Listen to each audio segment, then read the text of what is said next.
Uh, well, Linda, if you can hear me, you were doing great, and it cut off right there at the end. So can you log So, back on, Linda? pardon? Yeah, you actually, I could hear you, Dick. Could you all hear Linda? Yeah. Yes. Yeah. Okay. Yeah.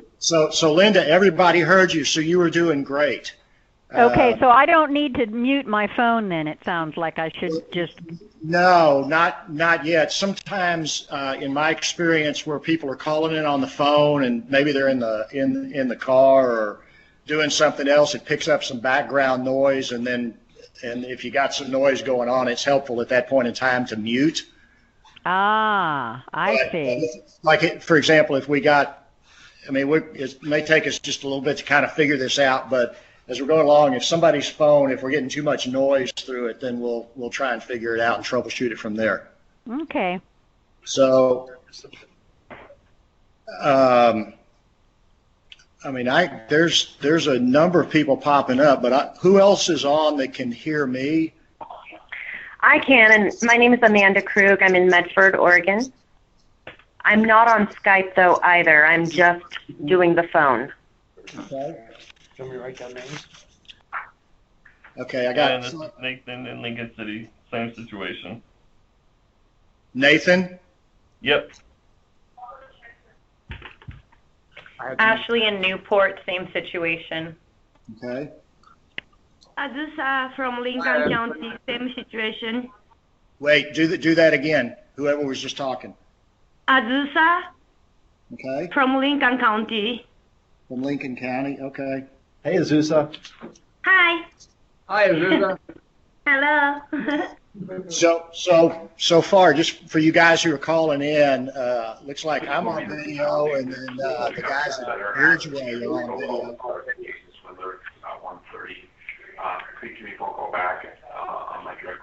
Can you repeat the question?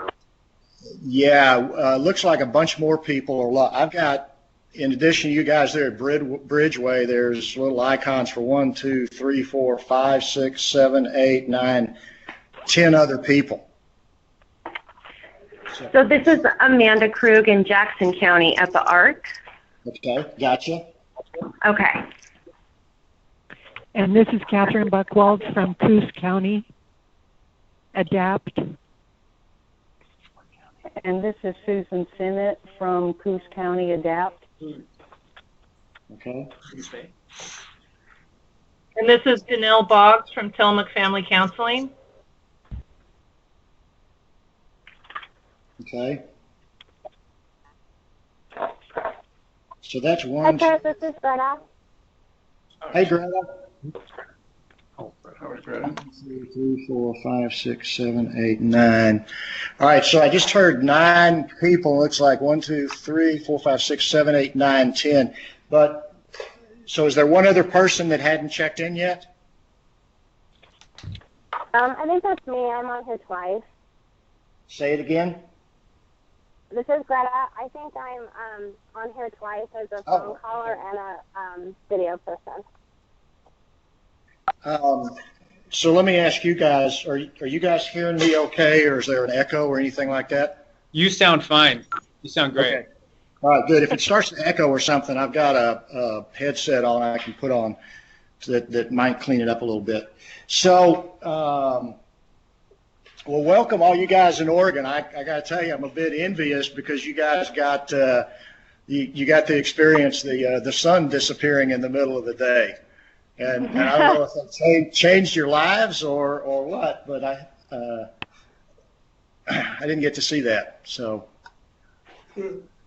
It's just Northwest magic.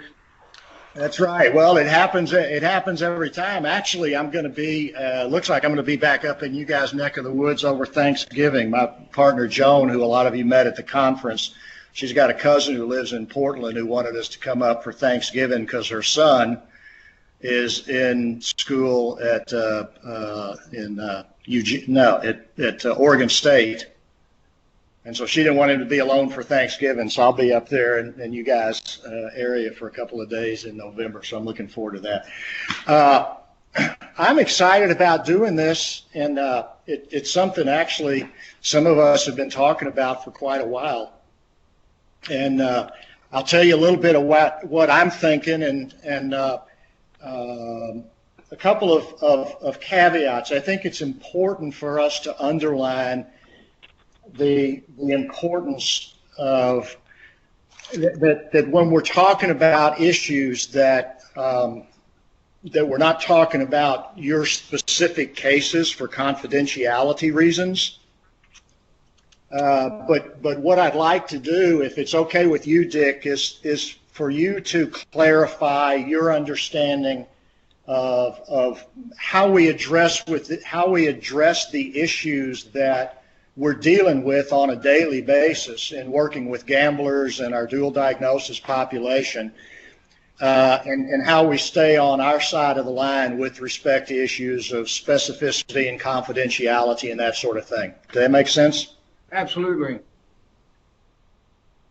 All right. So what's your, in terms of clarifying those boundaries? Because I know you've worked with that in Oregon too. Yeah, I do some supervision with the folks at Lincoln County. And when we talk about cases, we talk in generality. We never use numbers. We never use names, but we use situations. We use concepts like the notion of the culture that gamblers experience between one another and amongst one another, and how that probably is misidentified and misinterpreted by the therapists. Is that the kind of thing you mean? That's what I would envision us working with. Things that you've taught me that we apply to our clients that don't find identification with names and numbers. Is there anybody who has some questions about that or some confusion? I'm guessing that's kind of, ambiguously clear. Right. I mean, because the reality is that what we're talking about does come out of both our personal professional experience as it interfaces with the people who are in our office. So the principles come out of specific situations that we run into. So what I'm wanting for all of us out of this process, and I think some or a lot of you have heard me say this, is that my greatest learning experience as a clinician working with the gambling population literally has been sitting around a table with other clinicians and talking about this stuff. And I've said that a number of times, and as I'm saying it again, I'm kind of checking and thinking, is that still true? And I believe that it is. And especially with you guys in Oregon who've been treating this population for a while, there's some of you that have got some really good experience. So number one, it's about us learning, how do we enhance our effectiveness as clinicians? And I'm also I did a training last Friday. Did a 3-hour workshop, and one of the things I was telling these clinicians is that working with gamblers has forced me, invited me to become a much better clinician, I believe, for across the population spectrum than if I didn't have my own experience with my gambling problem, and it's just forced me to deal with things in a whole different way, at a whole different level across the board, and so I'm grateful for that. The other goal of this is to provide a forum for you guys sprinkled around the state of Oregon to have some kind of contact with each other, because I don't know about you, but I'm talking to you out of my townhouse in Austin, and I could be talking to you from anywhere, but people come through my door and I see them, and I don't work in a clinic. I work in a private practice setting, And I'm guessing even those of you who work in a clinic, if you work the number of hours that I imagine most of you do, there's not a whole lot of time just to interact with other clinicians and say, hey, kind of what's going on personally, professionally, and we may do staffings, but that's different from talking about what's going on. I'll tell you at a personal level, part of what I'm talking about is I've been doing this for 30 years, working with gamblers, almost 30 years, and it's not very often that somebody I'm talking to resonates so closely with my experience that I have some challenges keeping the lines clean between where I end and they begin. And specifically, I'm working with an individual and who's had issues with gambling and then with rage. And I don't know how much we've talked about rage out with you guys out in Oregon, but it's certainly one of those. I would say 15% of the gamblers I work with are also what I refer to as rage addicts. And just while I'm on that, it's to me, one of the great books on dealing with rage addiction is Newton Hightower's book, Anger Busting 101. And just a little brief aside is that Newton is a social worker in Houston who had been in recovery from his alcoholism for maybe 20 years, 25 years, I can't remember. He writes about that in his book. And he couldn't figure out why he kept getting in trouble. He was just stone cold sober, going to meetings, working a great program. I mean, he never could figure out, he's quite a character in his own words, kind of why he kept getting in trouble with the law and running through spouses and, getting into all kinds of trouble with his anger. And finally, he said, well, abstaining from alcohol has been a real foundation to my program of recovery with alcohol. So what if I practice those principles with respect to my rage? And so his book, the premise of it, it's not about controlling or managing anger or any anger management. It's about abstinence from all expression of anger. Now the key is all expression of anger. And so he developed a whole program and does his little certification program called anger resolution therapist, certified anger resolution therapist. And I spent a weekend with him once, and it changed my life. But I'm doing a side simply to alert you that if you're working with gamblers, if you're working with alcoholics, if you're working with addicts, there is a percentage that has what I think we can accurately refer to as a rage addiction that Newton's work has been really instrumental for me. Anyway, this person struggles with that and is in the middle of a divorce with a spouse who really wants to use the legal system to stick it to him. And so I found a guy who's older than me here in Austin that I go talk to, for my stuff every couple of weeks, and I've been subpoenaed into court. First time in 40 years. Is it 40 years? Almost 40 years as a clinician that I've been subpoenaed to come in and testify in a divorce case. And it pisses me off. I don't mind testifying as an expert witness in other legal cases and sentencing cases with gamblers and that sort of thing. And by the way, that's one of those other topic areas that if any of you are involved with any of that or with gamblers who cross the line into illegal activity, certainly one of the things that we can do is talk about strategies with respect to that, because I've been retained and are testified in 50 to 60 both state and federal cases and have a pretty good idea how to present those cases. And I'm aware I'm bouncing around, but I also want to have you be aware that I'm also, as part of my agreement with Greta, any of you guys want to call me and talk about some specific situations, please feel free to do that. And I can have Greta email you my phone number, that sort of thing. So that's part of this package too. I didn't want to just leave it at this. If you have some more specific situations and you want to talk about them, able to do that. But what my point was is because this individual was in the middle of a divorce situation that had to do with his problems with his using his mouth to act out his violence, which I did. It was really tugging at stuff inside me. And I had to go talk to somebody and get some clarity. Wait a second, because I knew in my head that, wait, this is not about me, but it resonated way too closely. And I know I'm talking about stuff that affects all of us at every different level, at different times. And so I think that's one of the things that we'd be aware of as a matter of principle. Dick. Oh, yeah, you know what? I didn't have my glasses on, and whoever's sitting behind you had their arm up, and I thought that was you saying you want.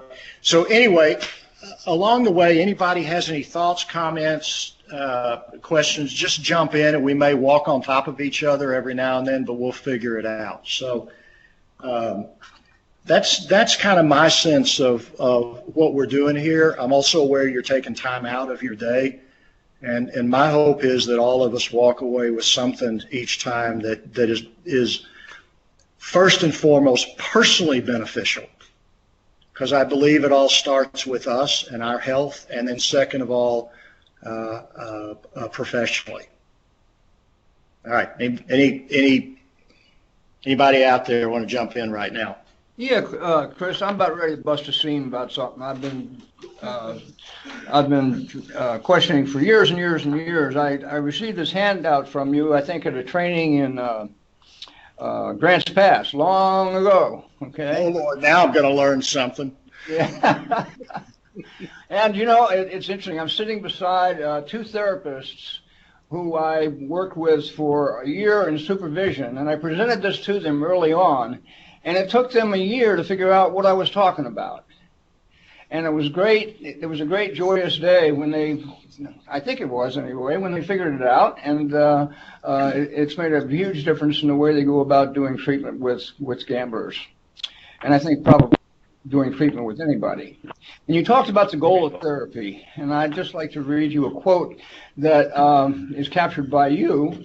And maybe you could expound on it or help clarify what I think it might mean and go from there, because I think it's just a wonderful, wonderful statement.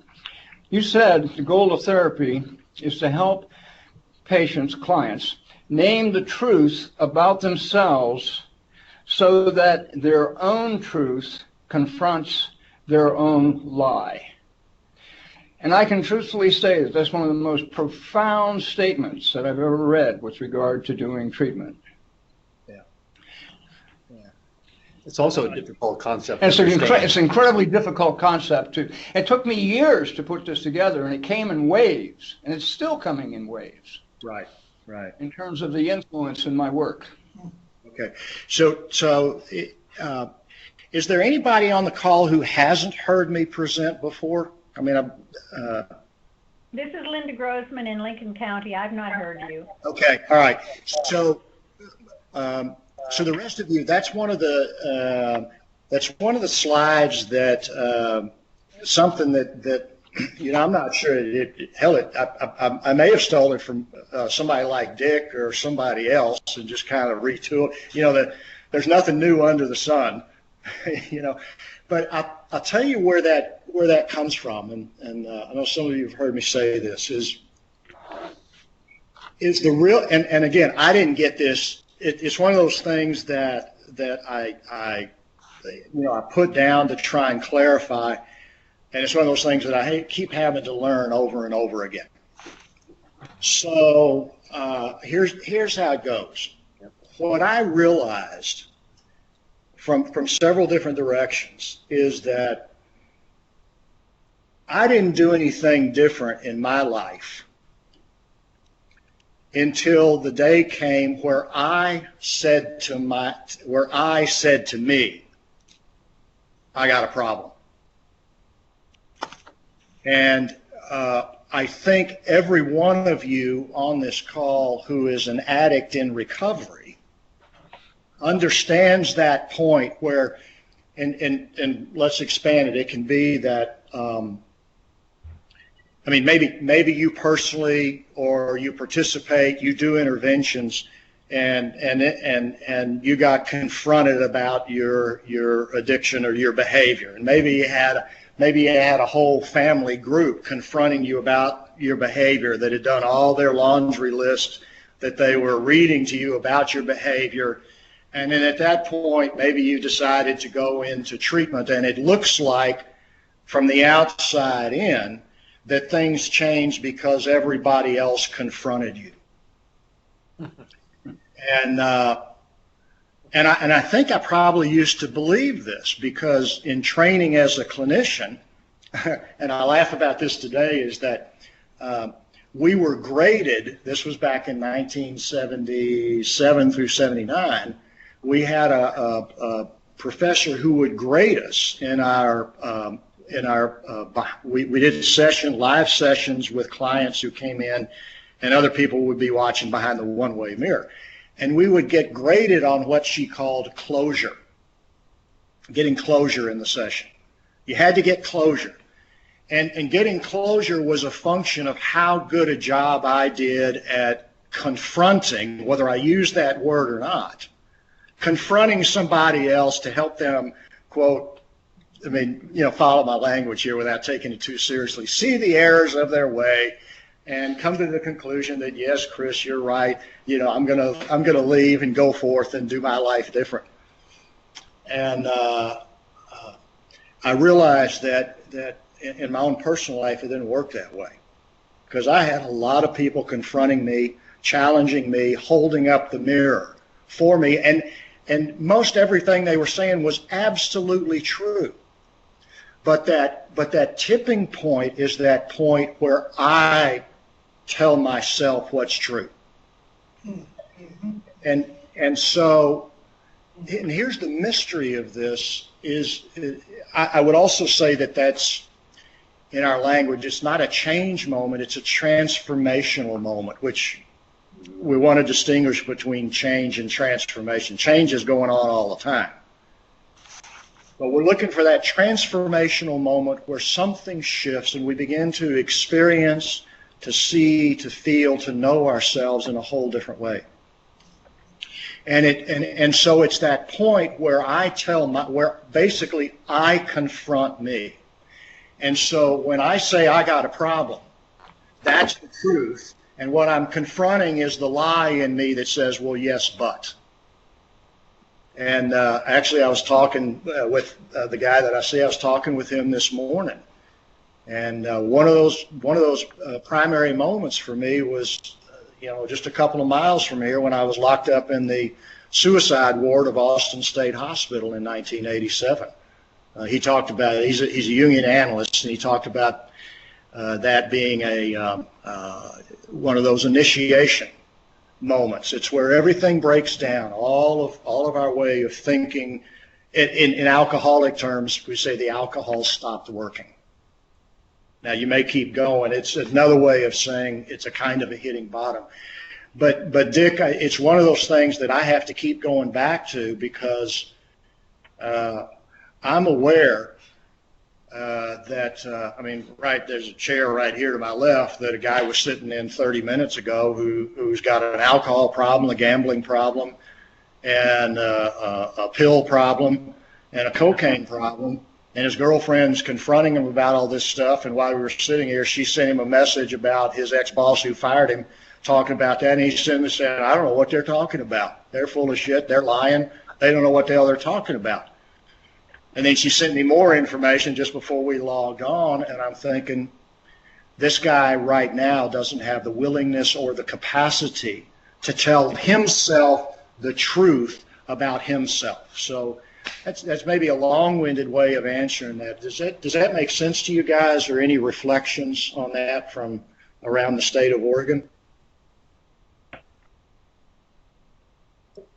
Yes, sir. What do you think, Dan? Yeah, definitely. Yeah, I mean, it's until they're really ready to take a look at that, it's almost dangerous territory, right? You can bring it to their attention, bring some awareness around it, but until they're ready, you have to be cautious. Okay, what do you mean cautious? Well, I think, that is a pretty big concept. And I think that sometimes when you're talking about them confronting their truth, you're also talking about some stuff that might be around trauma history and stuff like that. And so you have to just be very aware of where they are in that process. Right. Which also brings to mind this notion, we've heard it said many times, if you're working harder than your client, something's not right. And yet I would say that's not a binary proposition. It's not an either or proposition, because at one level I am going to be working harder than you are, but I cannot do your work for you. Maybe that's the distinction. The working harder with you is finding a way through the mystery to help you connect with what's true.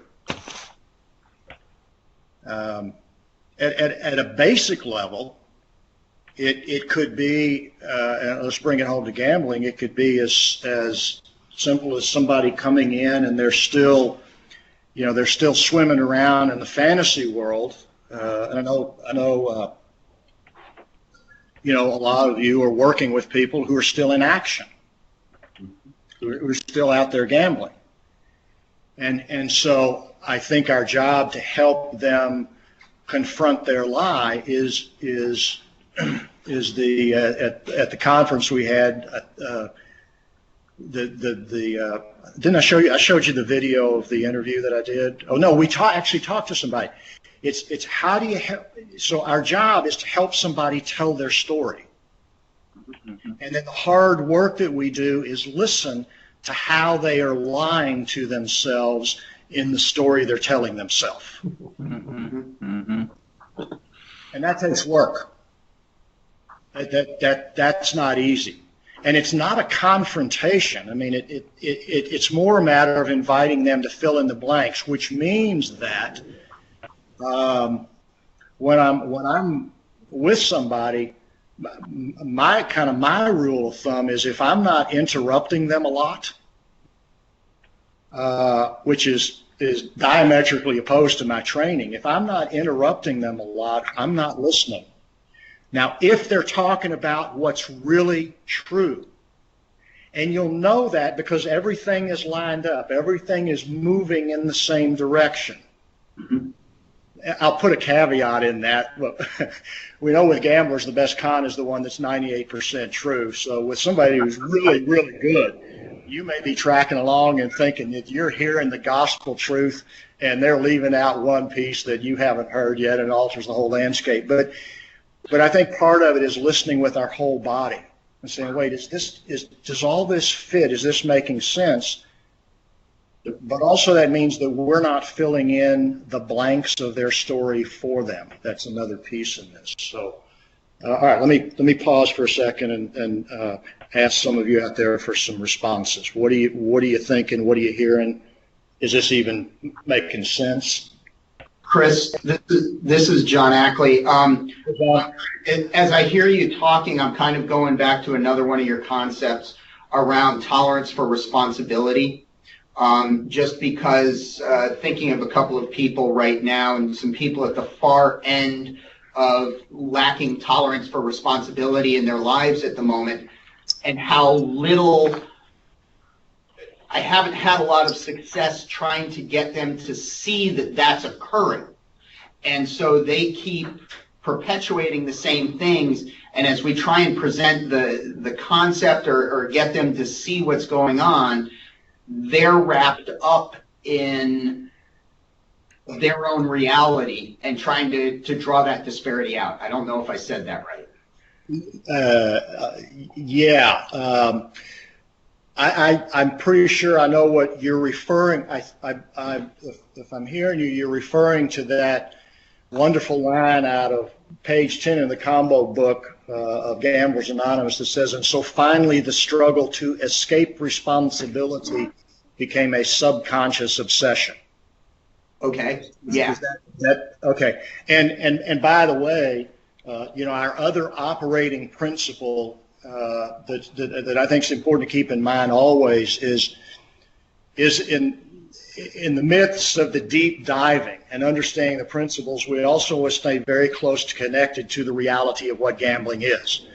And just as a reminder, picking up on what John was just talking about, is remember that what makes a wager is that you're literally placing your bet, and either literally or figuratively sitting back and waiting for something to happen that is completely outside of your control, which is the outcome of the bet.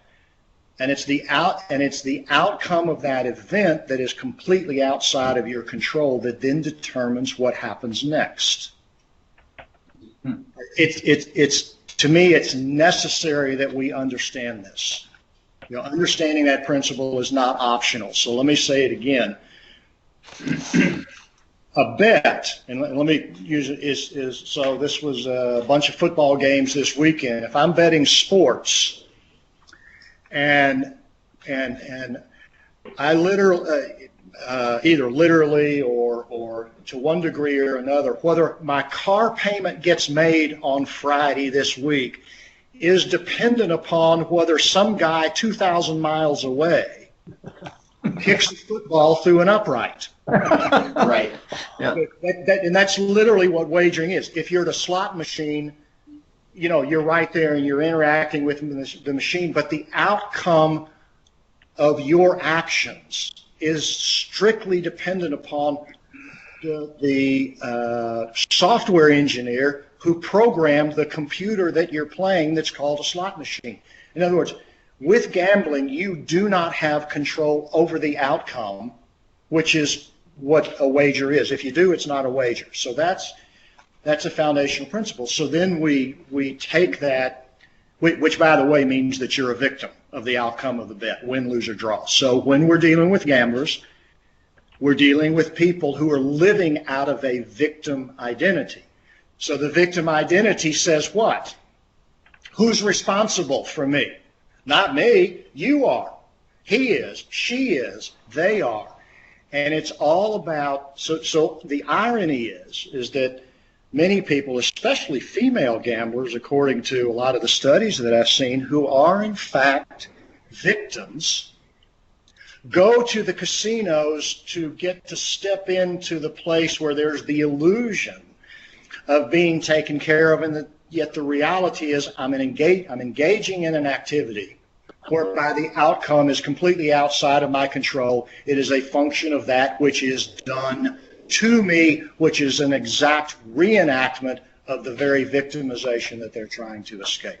And I don't even know if I could repeat what I just said, but Greta is recording this, so we'll have to go back and listen to that. All right, so that's a foundational principle. All right, now, John, and I wrote down, I can still read my handwriting a little bit. You can't read this, but I wrote down what you said.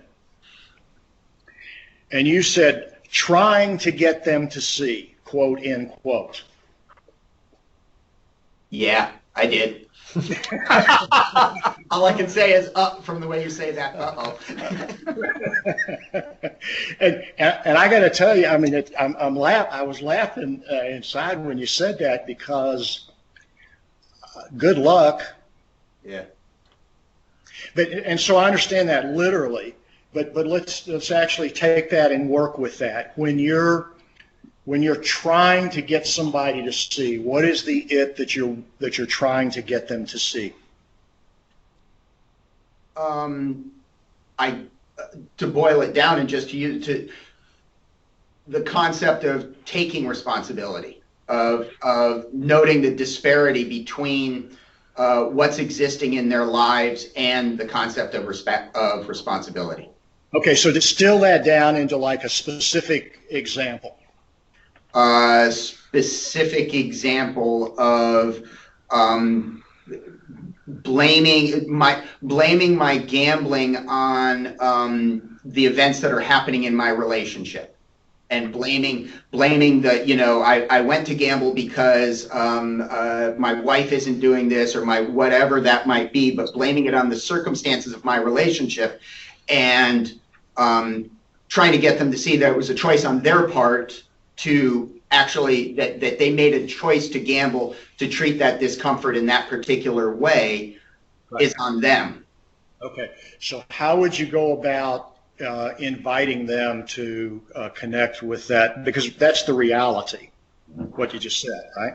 Right. Because I'm using that as my excuse, and all addicts love. It's like I needed to pick a fight with my wife so that I could get out of the house and go to the bar.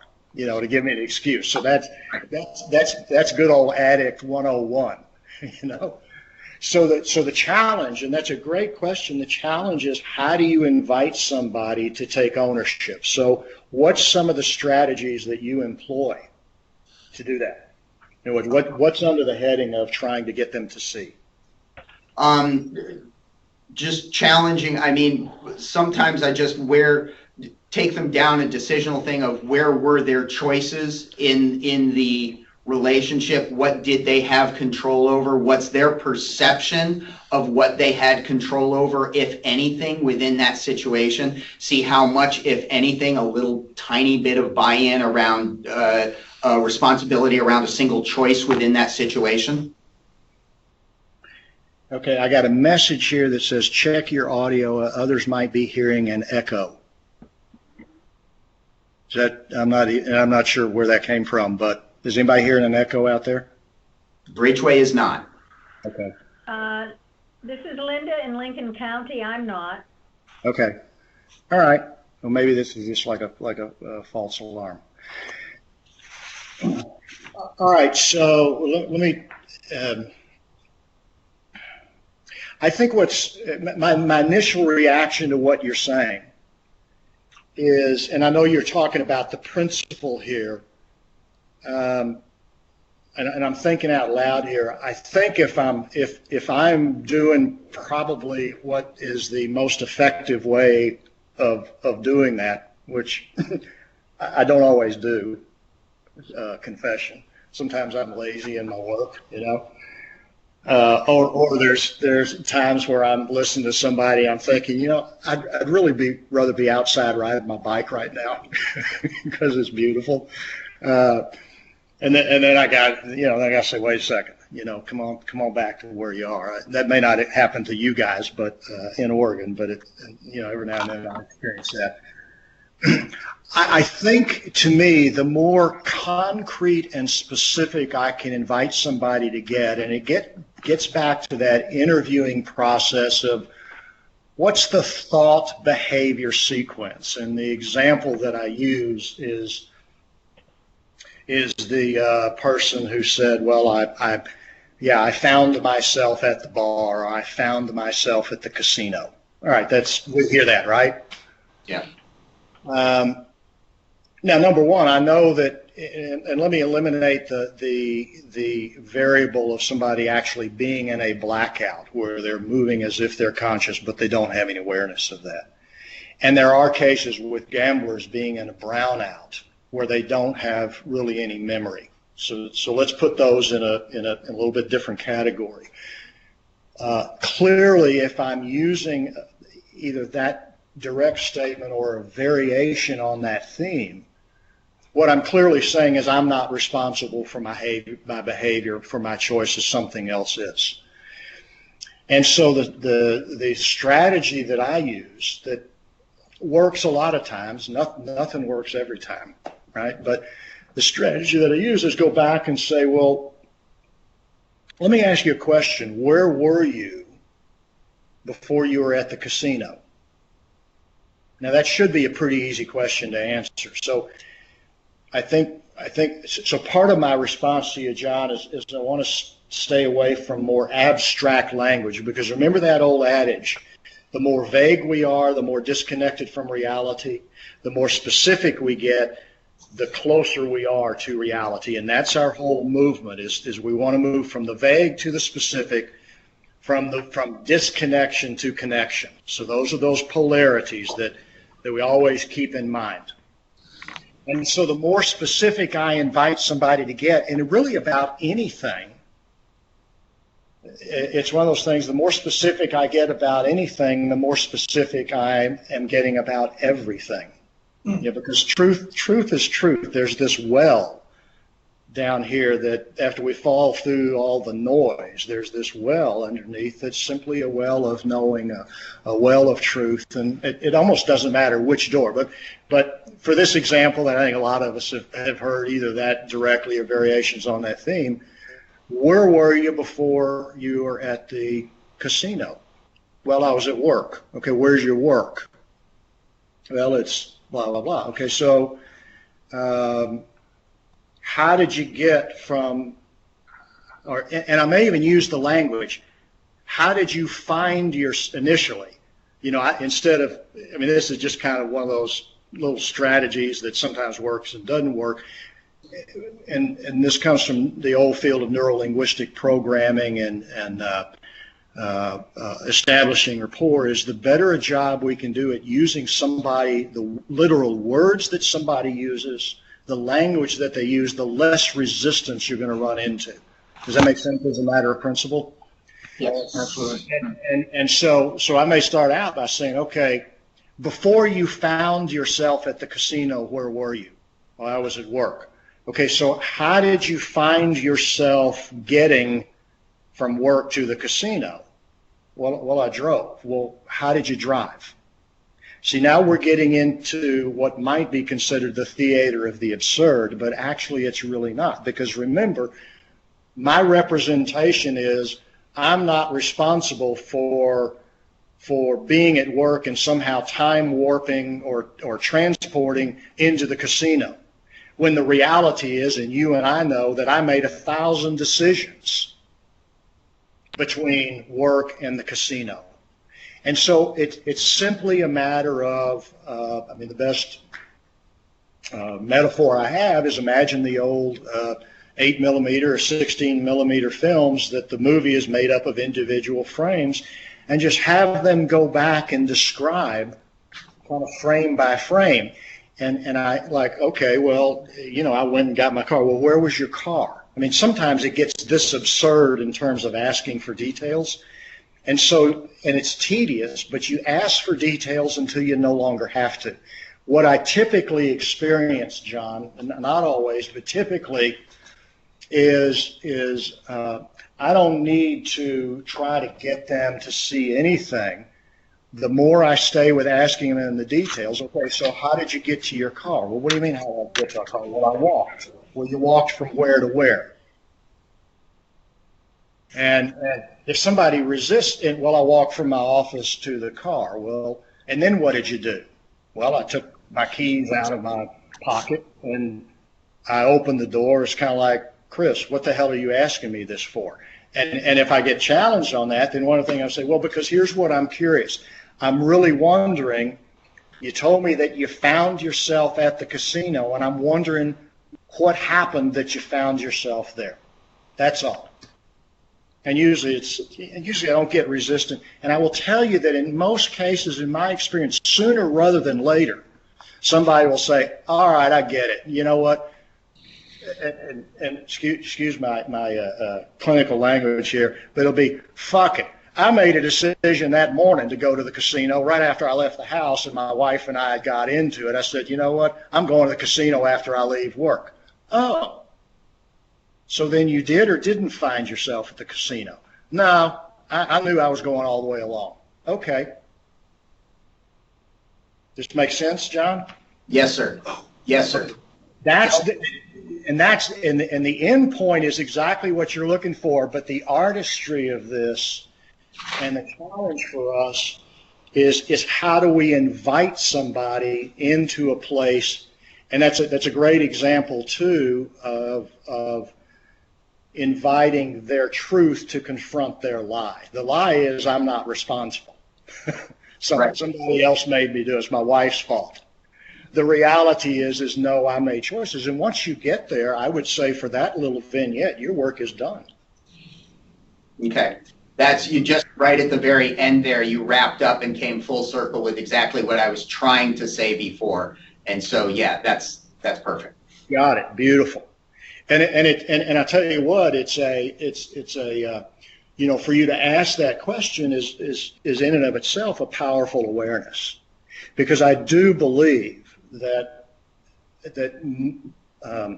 if we do an inventory of ourselves, I'm wondering how many of you listening could also claim that you spend X amount of time with people trying to get them to blank. I'm guilty of it. Absolutely, I am. Anybody else out there? That's what we do sometimes. Yeah, and it's exhausting, and maybe there's a place for that too. Like I said, I think we wear a lot of hats. Maybe confessor, priest, wise man or wise woman, counselor, therapist, butt kicker at times. I think there is a time of telling somebody directly, you're out of line. You're wrong. That dog won't hunt. Or somebody down here in Texas, a guy was telling me that when he was a boy and out on the farm, and his dad was trying to talk with somebody else about something, and he was mouthing off about something he didn't know anything about, his dad would turn to him and say, "Boy, go wait in the truck." And that was his sign to say, your time hadn't come. You need to go wait and listen. Go sit in the truck and just watch and listen. So sometimes for all of us, we need to invite people to go wait in the truck. So, all right, who else got something?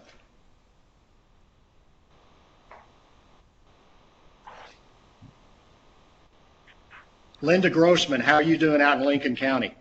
I am doing okay. Are you working with gamblers? Well, I'm just starting. I'm actually a mental health and addiction counselor. So I have a CADC3 and an LPC. I'm going for my first gambling training this Friday. So at this point, there's a lot of connections in terms of my experience in counseling with what you're talking about. Beautiful. But I'm just listening to anything that might be different or new, or at this point, I'm just trying to get my feet wet. I can tell you that one of the things that somebody threw on the table was this concept of tolerance for responsibility. And you discussed your operating principle, which had to do with sort of what a wager was, and that in entering a wager, you're actually putting yourself in the position of being a victim. And then you posed the question, if I was following you correctly, you were asking this is my interpretation of what you were saying, is that if we were going to build a tolerance for responsibility, we were going to help the client build his tolerance to take responsibility for his behavior. How would we do that? And in my head, as the other gentleman was responding, and I'm sorry, I don't remember who it was, where I was going with that was, because I use strength-based therapy a lot, I would probably be asking the person to think about, as they were telling me their story, I'd be trying to help them uncover times in their life when they did assume responsibility. Okay. And they did take responsibility. And I would want to find out more about how they felt about that, and in what situations that worked for them. And then I would be asking questions to see if they could relate that to choices they could have made to take responsibility more in their addiction with gambling, take responsibility for their choices. But I don't know. I might be going down the wrong road. So at this point, honestly, I'm just trying to follow you and understand from your point of view how working with gamblers might be similar or different. Well, my first thought is that, first of all, thank you so much for that, and I think it's awesome that you're going to start doing some training. It's clear to me that just based on what you're saying, that you're an extraordinarily competent, capable clinician, and I think your strategy is correct in that, but it's a matter of timing. And that the affirmation, in other words, when you're working with a gambler, you're working with somebody who is living a lie as if it's the truth. And so I think that reality has to be named first. And that I don't want to, in other words, I mean, your intervention is correct, and I've already said it, but again, so much of this is a matter of timing. And I think it's necessary, I believe it's necessary to help an addicted gambler become conscious of the extent to which they are living a lie. Okay. First, in order to be able to step in and approach, because I will tell you that as a gambler, what I would do with that intervention early on is and you may or may not know this, but I'll be doing it I'll be doing it right in front of you, is I'll be creating a fantasy of simply modifying my system as a gambler. And I'll be sitting on your couch or in your chair in front of you, and I will take that valid, truthful, beneficial intervention, and I will use that in the service of my addiction. That's the craziness that we work with, and I think that maybe somebody else can say that clearer, better, or somebody who maybe came into the field from mental health or through substance abuse. It's the same, but there's something fundamentally different, and part of what it is you're working with somebody who's in front of you, who is in a lie, and it almost makes denial look like child's play. Is that if I am completely convinced that my world of illusion is real, I will sound convincing, number one. And this is something that you just got to experience. And number two go ahead. So is it like working with someone with delusions? It's they are. It's exactly like working with somebody with delusions. But what's interesting about that is the delusions are not totally delusions, because of the other component of a wager. Remember the one that I talked about earlier, is the outcomes out of your control. Well, the other reality of a wager, what makes a bet, is that you can win.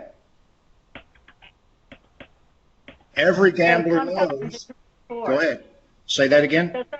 So sometimes your delusion is reinforced. Well, it's absolutely. I mean, from a behavioral standpoint, I refer to gambling as a positive reinforcement schedule with a variable ratio. Right. I read that someplace after I got out of the only psychology class I took in undergraduate school that I made a D in. So I know I didn't learn it there, even though they were showing chickens pecking red dots and getting kernels of corn. I must have learned that someplace else. So I know from a behavioral standpoint that's the most powerful learning mechanism.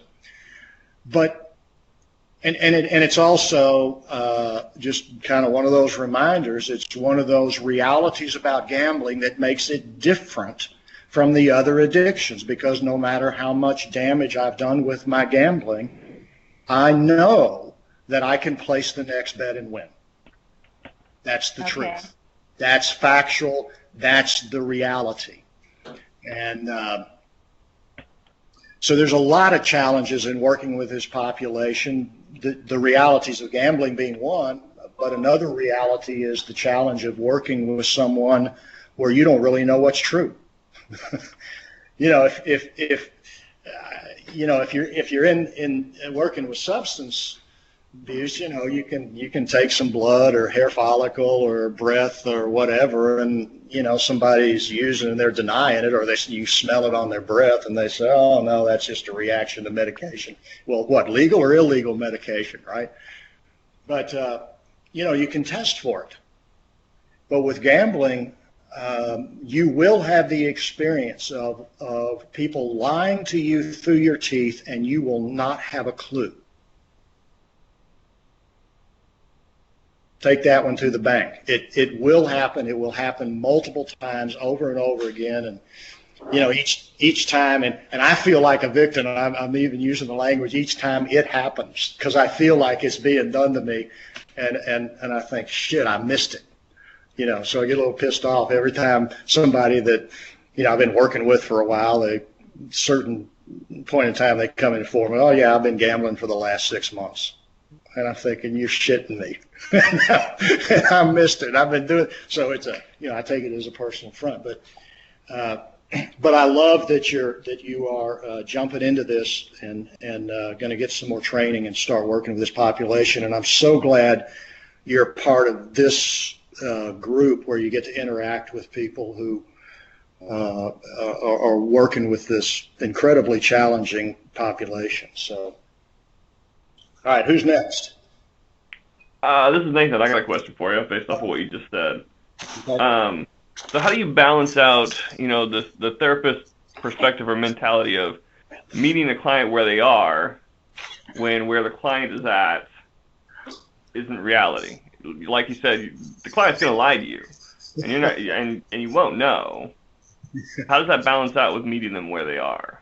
Oh, I love that question. How do you meet somebody where you are if you don't know where they are? Right. That's one of those great existential questions. So, first of all, anybody else got to respond? Let me think because I got a couple of ideas. Who else has an idea with that?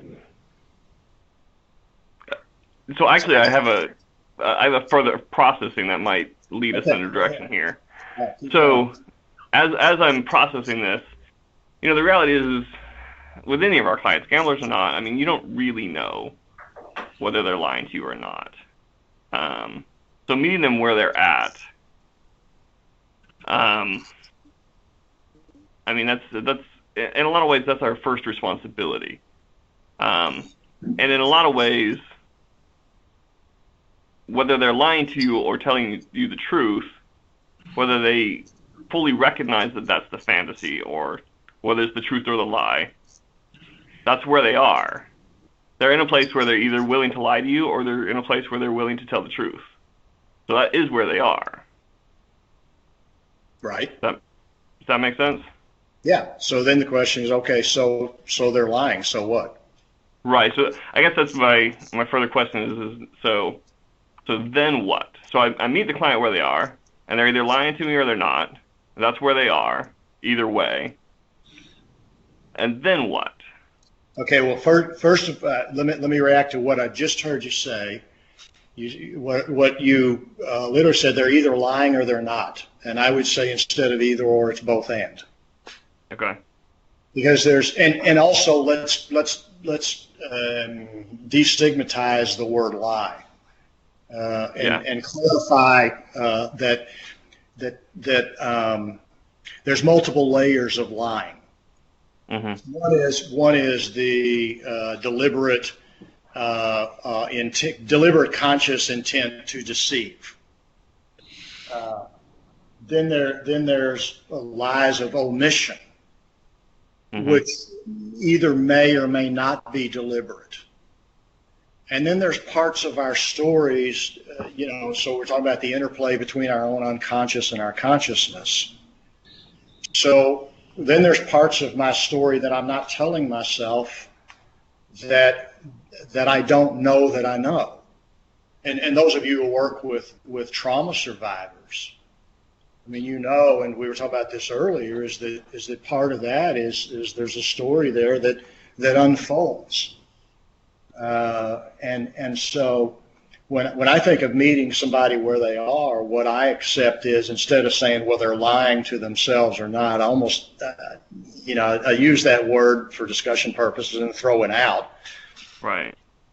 Little side, there are times where I'm on the witness stand and the prosecutor who's wanting to stick somebody in jail for a long time says, well, Mr. Anderson, are you aware that Mr. So-and-so lied to the police, he lied to the FBI, and he probably even lied to you? And I say, well, yeah, I am aware of that. And in fact, that's one of the diagnostic criteria. That's one of the criteria that I use to diagnose this addiction. So what I accept is that you're in my office not because you're a fully integrated, meta-motivated, self-actualized, fully conscious person. You're in my office because what you're doing is not working, and probably your definition of the problem, while it may be a problem, is probably not what the real problem is, and that which would be under the heading of not telling myself the truth. And so I think instead of lying, to me, it's more a matter of recognizing that I'm we could call what are the three principles: deletion, distortion, and generalization, minimization. I mean, we could argue that maybe the classic defense mechanisms could be a form of lying, but we don't use that term. So I simply, to follow what you're saying, to meet somebody where they are, I accept that somebody in my office is not really telling themselves what they need to know in order to be well. And so my job is to help them, go back to Dick's initial comment, to help them give a name to whatever the truth is, trusting that, and this is an article of faith, trusting that if I can help you give a name to your truth, then by definition, your truth will confront your lie. And at that point, something shifts. In other words, you can't, if the light is on in the room, the light's on. And that which was hidden is not hidden anymore. And then the question is, okay, now what? And the now what a lot of times takes care of itself once we help somebody give a name to the truth. And let me bring it down specifically to a gambling situation. And this could be any number of female gamblers, for example, that I work with. She goes to the casino because she's angry at her husband because he retires and he decides to sail around the world for 3 years and she's left at home. And she's thinking, to hell with you. And, if you can go spend X hundreds of thousands of dollars on this sailboat and sail around the world, and by God, I can go have some fun at the casino. And besides that, your money is so damn important to you, the only way I can get your attention is by pissing some money away. Mm-hmm. Okay, so I'm saying, okay, so I guess you just kind of answered the question of kind of one of your purposes in your gambling. One of it is to say F you to your husband. And the other is to get his attention. Well, yeah, exactly right. Okay, well, is it working? Yeah. All right, then what's the problem? Well, see, so that's one of those other strategies that actually comes from what used to be referred to still as the paradoxical psychotherapies. And if you want to look up something really amazing, and there's a guy named Frank Fairley, Farrelly, who developed a process called provocative therapy, and he wrote a book on that. Frank died X number of years ago, and he learned about this process at Mendota State Hospital in Wisconsin, where he was in the back wards working with the sickest of the sick. And you can go on YouTube and you can see some videos of Frank doing some professional trainings, and I think one of them is called "So What's the Problem?" And his basic response. Now this is taking the side of no change. So let me do a little piece on that. Within all of us, there's this polarity between change and no change.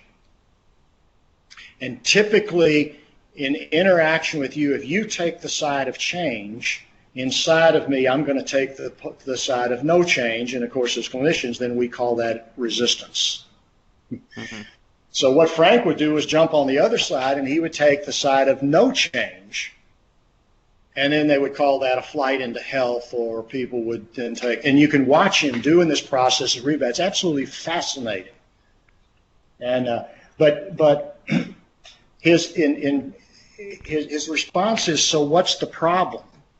Is a great way, first of all, to interrupt myself being on the side of change in your life. Because if we talk about meeting somebody where they are,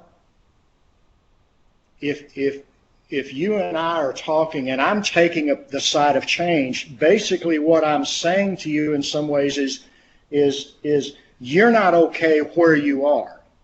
Nathan, and you need to be someplace else in order to be okay. And by the way, now I'm joining exactly what you're saying when you walk through the door of my office.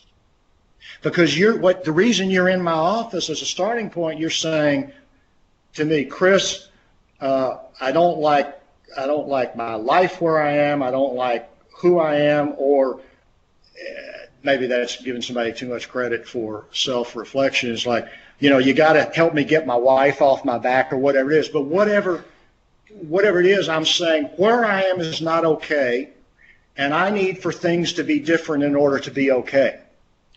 So picking up on what you're saying, wouldn't it be the most amazing strategy to kind of turn that on its ear? And if I'm really meeting you where you are, then my challenge is not meeting somebody where they are. My challenge is inviting that person as a starting point to be and to name where they are. What I know is, so this is one of those great principles that maybe I began to kind of understand 20 some odd years into this process. And the more I think about it, the more I'm aware of that probably the majority of my work is focused on, can I help you just name where you are and just pause and take a breath there, right here, right now. And I believe that if I'm successful in doing that, then we're light years down the road.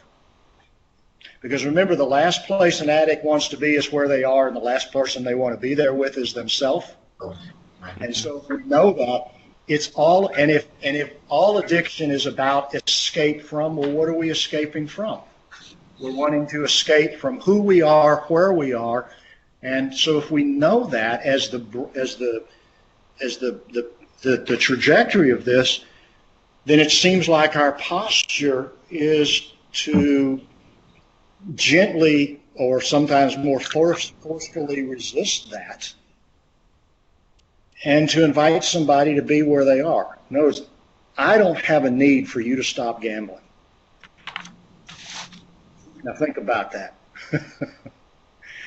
And if I take that on myself, I'm in trouble. Is this making sense to you guys out there? Yes.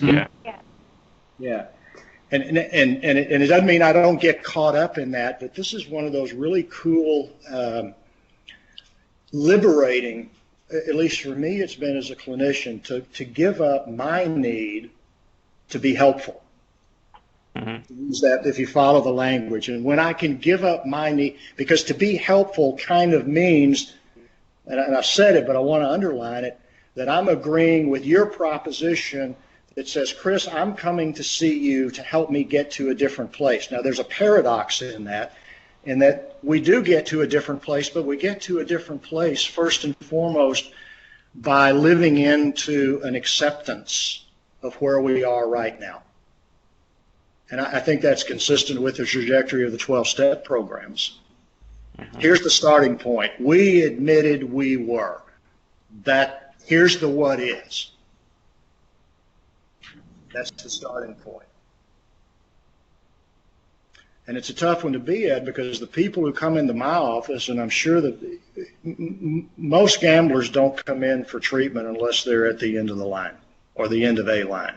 And there is a lot of pain, and it is clinically speaking, it is a shit show in terms of life consequences, relational consequences, and it's easy to get caught up in the noise of all of that. I think I did that workshop years ago in Oregon called Beyond the Noise of Addiction, or if I didn't, I was doing just kind of another way of naming that. And, we got to deal with the pragmatics. I mean, I have a couple coming in, well, actually they were in earlier this week, and one of the things we've been working on is them getting their finances together as a practical matter. You know, a couple where he gambled, but he hadn't gambled in 3 years, but they still live in chaos. And part of it is there's all kinds of financial stress because they don't really know what's going on financially. Why? Because they're not looking at it. And so my intervention at a pragmatic level is to invited them to go buy the Quicken program, put it on the computer, and start tracking their finances. And she sits here in the chair and says, well, I'm not sure that I really want to look at it. I said, well, let's eliminate the phrase, I'm not really sure. How about if you just say, no, I don't want to look at it. And she laughed and she said, you're right, I don't want to look at it. But that's the declaration, and that's her confronting herself. And so we have to name that in order to free us to take steps forward. So Nate, did I kind of answer that in hopefully a direct and roundabout way? You know, I don't know that my original question was the right question, but I think I got a lot out of this. Well, I think it was. I do like the question because it. Your question was, how do we meet somebody where they are when they don't know where they are? Well, I think we do. I think we, and that's that. I'm also thinking of that, you know, wisdom is about the balancing of knowing and not knowing. And so what we accept then is that we don't know. What I know is that I don't know. Mm-hmm. But what I also know is that, and this sounds like the wordplay as I say it, but it's really not. But it's okay to not know, because remember that person sitting in your office, they're looking for answers, and they want to know, and they want to know yesterday. They want to handicap the future. They want, you know, somebody who's separated. They want to know exactly what they can do in order to get their wife back. What's the formula? And if I could know what the outcome is, and spouses of gamblers want to know, you know, about tomorrow. Can I trust him? Can I trust her tomorrow? Legitimate questions. Because until I can answer that question, I can't be okay today. Well, guess what? You can't answer that question. So if your proposition is, you know, if I can't know, then I can't trust, then I can't be happy or I can't be content, well, then we examine the assumptions behind that. So I think all of it is an unfolding.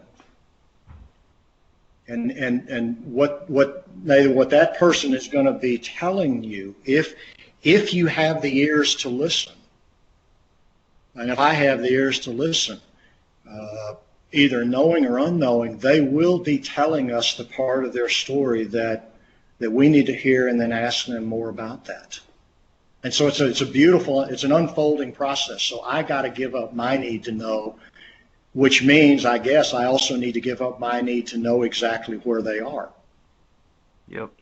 At that point. And if I do that, then, you know, then we get to you know, watch the miracles take place. Or guess what? Maybe you'll see this person one time and you'll never see him again. And,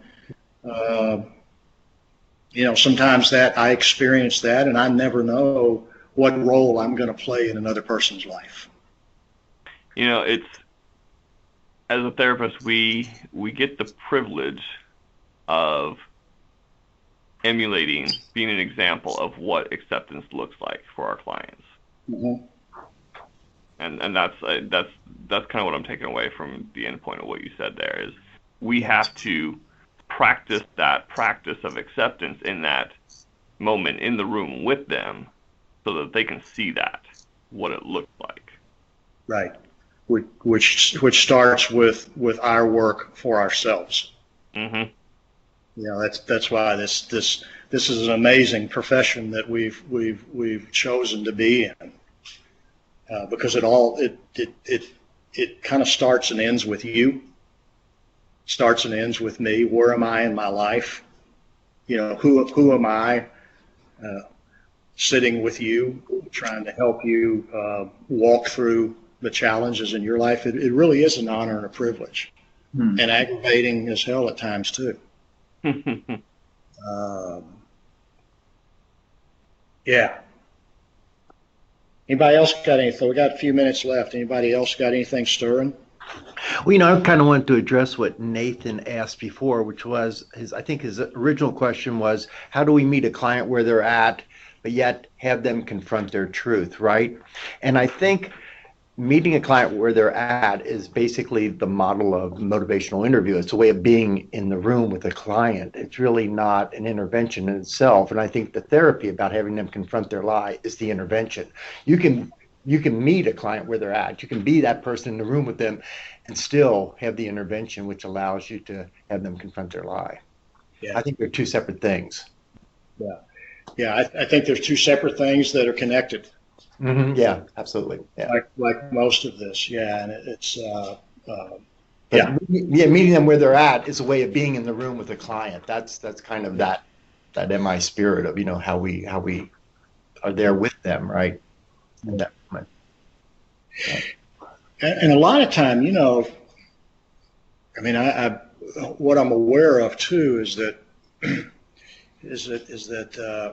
there's a lot of pain, and so in order for me to be free to be present to you, I gotta be aware of what my own tolerance for my own pain is. And I know that there's times, if I'm in turmoil in my life and my availability to be present to your pain is impaired. Mm-hmm. And what I've discovered is if I try to pretend like it's not, then I'm in trouble. But if I name that, and in my own way of praying and, in the middle of a session or whatever, just saying help, then I'm freed from what we call the bondage of self, as it were. Mm-hmm. And I'm so I frequently am aware that that I'm being used, not in a way of being used, but I'm a channel, I'm a vessel, and I don't hear the fluffy music playing in the background. But what I'm always aware is there's something much bigger than me at work here. Mm-hmm. And it has a way of taking me down to size in terms of my own sense of self-importance in your life. Because you know what? I'm not that important. I'm very important, but I'm not that important. And you survived before you walk through the door of my office, and you'll survive after you leave. But we get. I'm thinking of a guy that this guy was talking to you about earlier. That what I'm aware of is that I'm a father figure for him, and I'm okay with that. I'm not his dad, but I'm a man who's his dad's age. But I'm also here to listen to him and appropriately kick him in the ass about some things. And I don't have a problem saying, I didn't have a problem saying to somebody like this, look, I got to tell you, if your wife decided to walk into a courtroom and ask the judge for a restraining order against you, it wouldn't surprise me if she would be successful in getting it because of your behavior. I'm just telling you that. Mm-hmm. So there is a time where we invite people into, this kind of unfolding, and there's also a time where I think we have to be a voice of reality and reason and but we do that in a loving way. I think that's very much being present to somebody, effectively. But it's done in a way that says, I get it. I understand. Thinking I've been guilty of that before, and now what would you like to do about that, if anything? So it's not all one way or another. So any other thoughts? Chris, doing supervision with many of the clinicians in Oregon, I come up against a situation where the question is asked, what do I do with the chaos that's presented to me on a weekly basis by my clients? We never seem to have time to address what's really going on.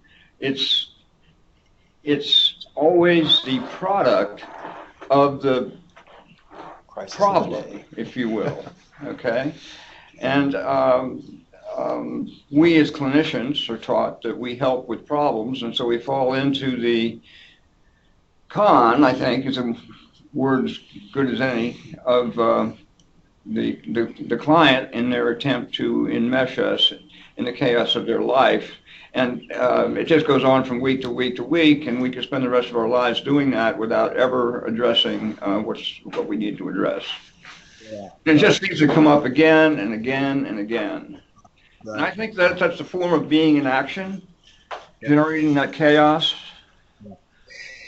Man, that's one of those questions to make a note of, and where we got a few minutes left, but that's one of those things to kind of carry over to next month too, because I got a response at two different levels. One is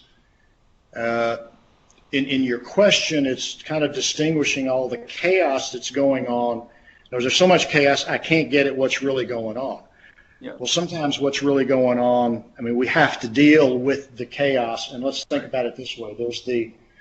There's the manufactured stuff that becomes noise, that's a distraction.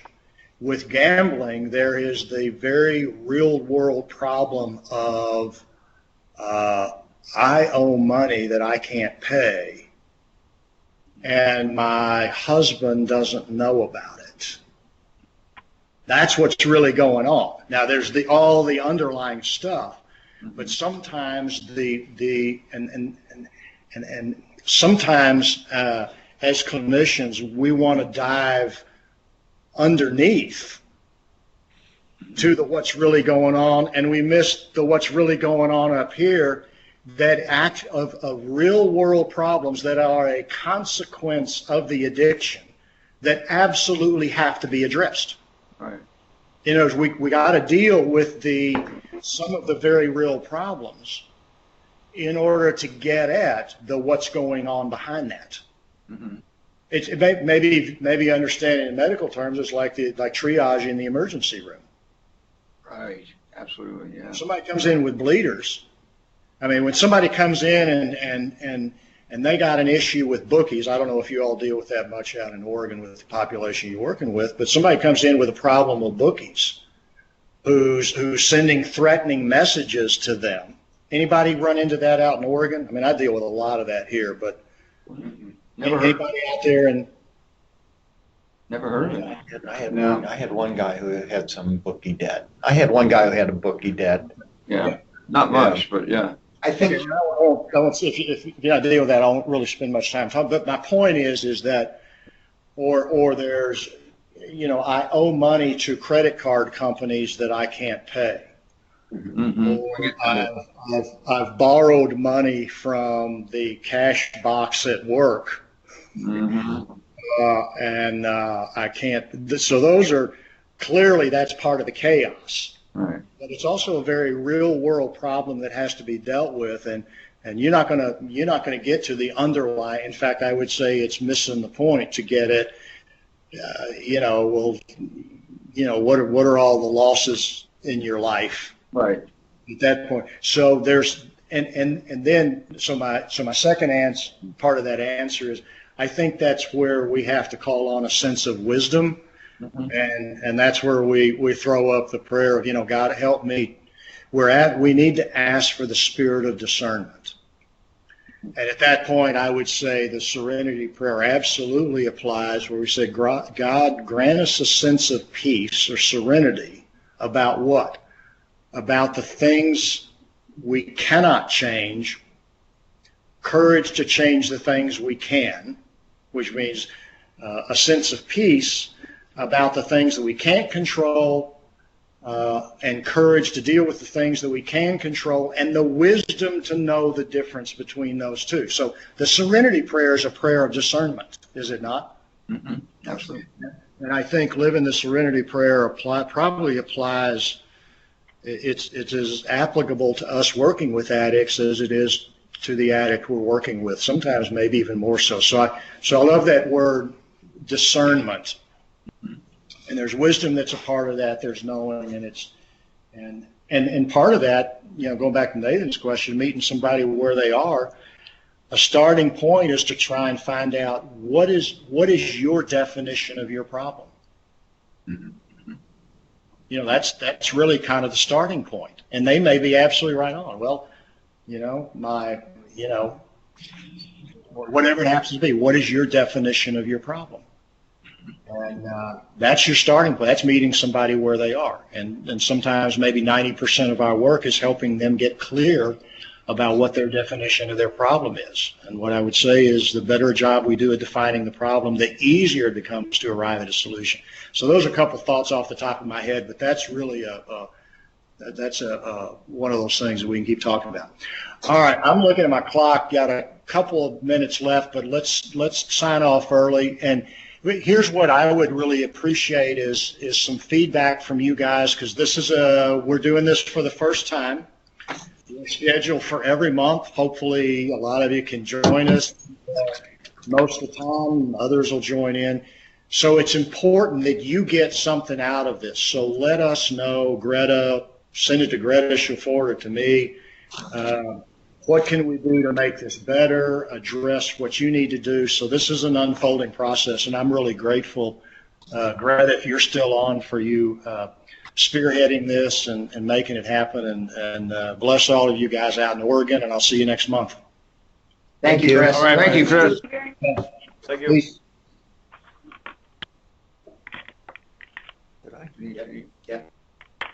Do we just hang up, or do we